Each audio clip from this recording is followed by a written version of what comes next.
welcome back to my YouTube channel. ඉතින් මගේ channel එකට අලුත් කෙනෙක් නම් මම ශ්වේතා. ඉතින් අද උදේම ගිහින් අපේ ගහෙන් වදමල් දෙකක් හදාගෙන වීදුරු දෙකකට දාගත්තා. දෙකක් කාට දාන්න එපා, එකක් සමන්තට.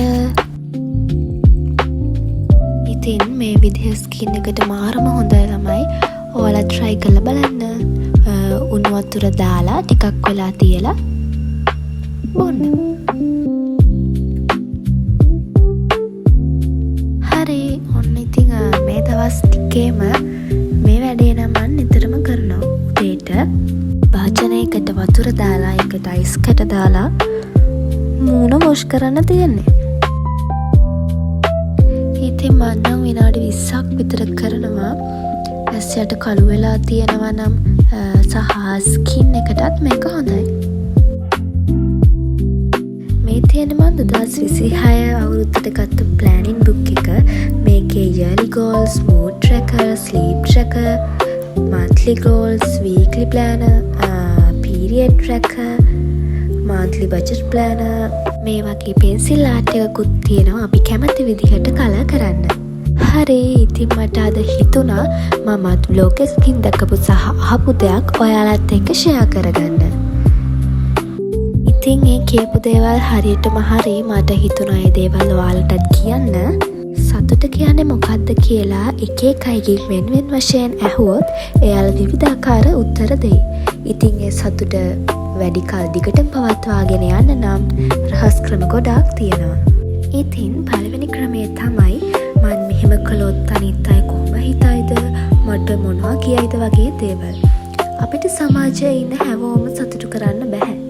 ඔයාට ඔයා හරි කියලා හිතනවා නම් අවංකව යහපත් සිතුවිල්ලෙන් ඒ දේ අනිවාර්යෙන් කරන්න.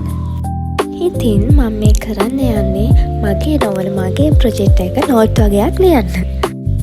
කන දේවල් ටිකකුත් ළඟට ගත්තා. දැන් ඉතින් තියෙන වැඩේ කරා යන්න. ඉතින් දෙවැනි ක්‍රමය තමයි අපේ පරණ දේවල් මතකයන් සහ පසුතැවීම්. Past is past. So live in the present and think about your future. ඉතින් ඒ අපේ නුණු වැරදි දේවල් සහ පසුතැවීම් දිගටම හිතා ඉන්න නැතුව ඒ දේවල් වලින් පාඩමක් ඉගෙනගෙන පොඩි හරි පාඩමක් ඉගෙනගෙන ඉස්සරහට යන එක තමයි ඔයාට කරන්න තියෙන හොඳම දේ. ඔයාගේ අනාගතයට ඕනේ ඔයාව මිසක් ඔයාගේ අතීතය නෙමෙයි. ඉතින් තුන්වෙනි ක්‍රමය තමයි අපිව අනිත් අය එක්ක කම්පෙයා කරන්න යන එක.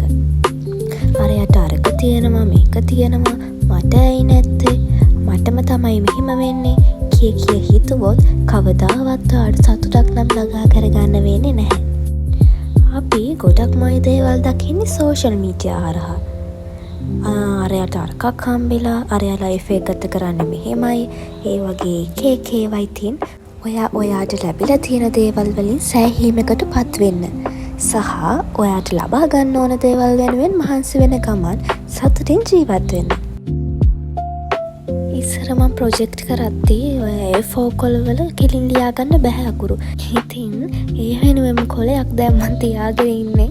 තනි රූල් කොලයක් උඩින් කළු පෑනකින් ආයි අර රූල් උඩින් ලියලා තදට ඒක උඩින් A4 කොලේ තිබ්බහම යට ඉරි ටික පේනවා. ඊට පස්සේ ඉතින් අකුරු ටික කෙලින් ලියා ගන්න පුළුවන්.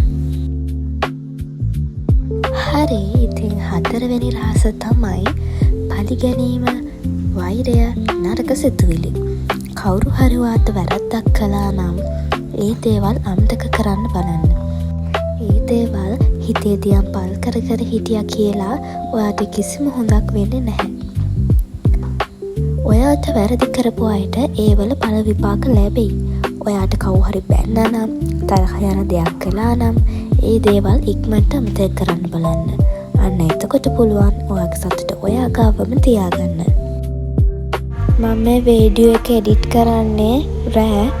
ඉතින් මම මේක එඩිට් කරන වෙලාවට තමයි කිරි හට්ටි මුට්ටි බල්ල බුරන්නේ ජූන් පානොයි ඔක්කොම යන්න මේ වෙලාවට.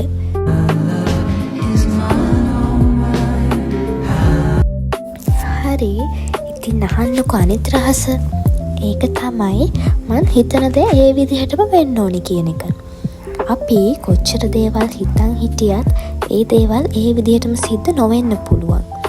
හොඳට හෝ නරකට. මං හිතන්නේ කාට වුණත් ඒක එහෙමයි. ඒක තමයි ඉතින් මේ ලෝකේ හැටි.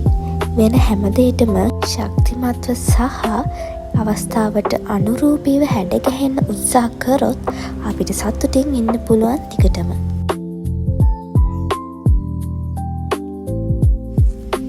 මම මේ vlog එක edit කරද්දී තමයි දැක්කේ vlog එකෙන් භාගයකටත් වඩා තියෙන මම මේ ලියන ඒවා. කමක් නෑ ඉතින් ඔයාලා චුට්ටක් අහන් ඉන්නකෝ. ඔන්න ඉතින් මන් කියන්න යන අවසාන රහස තමයි අඩුපාඩු සහ මදි පුංචිකම්. ඔයාට ලැබිලා තියෙන දේන් සෑහීමකට පත්වෙන්න. ඔයාගේ රූපය, දක්ෂතා ඒ වගේ දේවල්.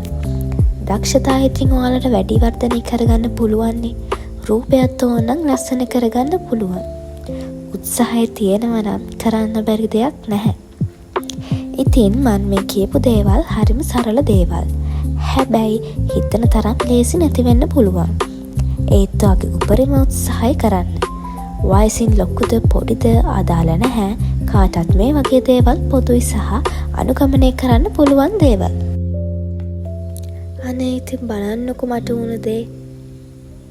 මම ඊයේ උයහුයේදී වීඩියෝ කෑල්ලක් ගන්න ගිහිල්ලා මේක කැඩුනා.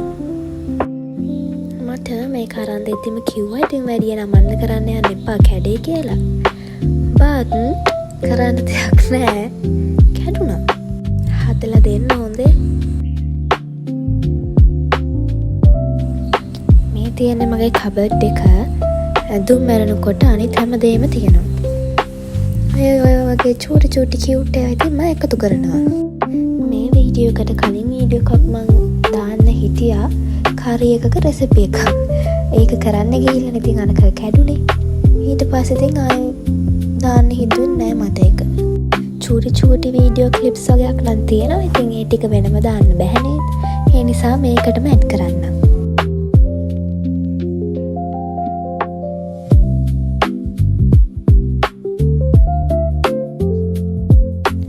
මේක දකිද්දි මතක් වුණේ මේ ටිකේ නම් අපේ ගෙදර එක පළතුරු ජාති වලින් පිරීලා.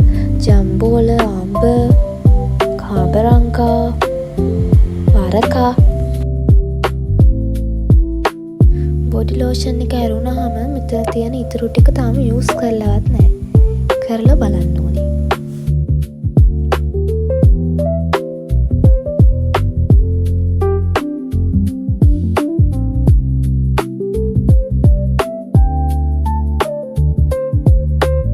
ඔයාලා මේ පොත කියවලා තියෙනවද? ටොක්සික්. මම මේක ගත්තේ ගිය සැරේ බුක් ෆෙයාර් එකෙන් BMICH එකේ. මේක ඉතින් වෙන්නේ ටවින්ස්ලා දෙන්නෙක්ගේ කතාවක්. අමුතුම කතා රසයක් සහ ස්වරූපයක් තමයි මේ පොතේ තියෙන්නේ. හරි ඉතින් මේ වීඩියෝ එකේ නම් කරේ වැඩි හරියක් කියවපු එක තමයි. ඉතින් ඔයාලට මොකද හිතුනේ? කම්මැලි වගේද? ඉතින් ඔයාලගේ අදහසත් චූටි කමෙන්ට් එකකින් හරි දාගෙන යන්න. ඒ චූටි කමෙන්ට් එකත් මට ගොඩක් වටිනවා. තව ලයික් එකකුත් දාන්න. සබස්ක්‍රයිබ් කරලා නැත්නම් සබස්ක්‍රයිබ් උත් කරන්න. බෙල් අයිකන් එකත් ඕල් දාලා තියාගන්න. ඔයාලා මේ චොක්ලට් එක කාලා තියෙනවද? කාලා තියෙන රස කොහොමද කියලා දාන්නකෝ බලන්න කමෙන්ට් එකක්. මං කියන්නේ නැහැ. ඉතින් ඔන්න ඔහොම තමයි මේ වීඩියෝ එකත් ඉවර වෙන්නේ. තවත් අලුත් vlog එකකින් ඉක්මනට එන්නම්. එතකන් සතුටින් පරිස්සමින් ඉන්න. Thank you for watching. Bye.